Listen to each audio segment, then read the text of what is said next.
పెద్దపంజాని మండలం కొల్లత్తూరు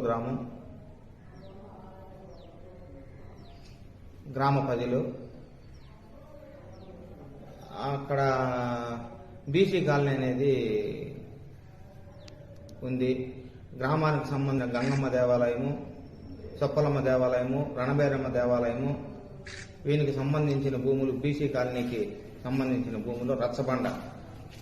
మా పెద్దోళ్ళందరూ కూడా ఆ కార్యక్రమం జరిగితే గంగ జాతర దానిపైన రచ్చబండ పైన వచ్చి మాట్లాడేవారు. అందరూ మంచి చెడ్లు మాట్లాడి గంగమ్మ జాతర చేసినప్పుడు తగు పిల్లలు వెన్న పోస్తే కూడా ఆడ మాట్లాడుతూ మంచి చెడ్డ అక్కడంతా కూడా వేటలు కొట్టుకునే భాగాలు వేసుకునేవారు.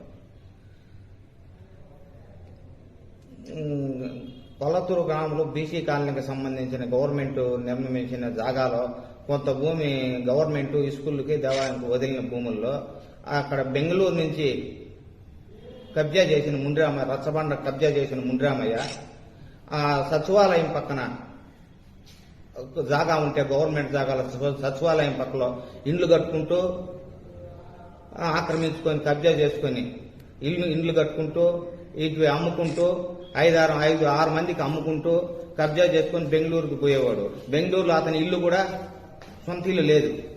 ఈ మధ్య ఇప్పుడు కట్టుకుంటున్నాడు సచివాలయం పక్కలో. అడిగితే నేనేం చేస్తాను, మీకేమే ప్రజలకు నేను ఇవ్వాల్సిన సొమ్ము ఎవరికి ఇచ్చుకుంటాను, నేనేం చేస్తాను, మీకేం కట్టేది నీళ్ళు ఆపేలేదు అని చెప్పిందని అనుకుంటూ ఇండ్లు కట్టుకుంటుండో అమ్ముకుంటా పోతాడు జాగాలు. ఇది లేదు అది లేదు పోయేది పట్టించుకోవడం లేదు ఎవరు. గ్రామంలో వదిలిండే భూమి గంగమ్మకి గుడికి వదిలేసింది అంతవరకు. భూములు గవర్నమెంట్ భూములు గ్రామ కంఠానికి సంబంధించిన భూములు దేవాలయానికి అప్పగించాలని కోరుతున్నాం. స్పందించి అధికారులు న్యాయం కలగజేయాలని, గ్రామానికి సంబంధించిన భూమి వాడు అమ్ముకుంటున్న భూమి కానీ దాంట్లో ఉన్న ఖాళీ జాగా గ్రామ కంఠానికి సంబంధించిన బీసీ కాలనీకి సంబంధించిన భూమి కానీ మొత్తము ఆ మహా తల్లి గ్రామ దేవతకు ఆ దేవాలయానికి అప్పగించాలని కలెక్టర్ గారిని మనవి కోరుకుంటున్నాను.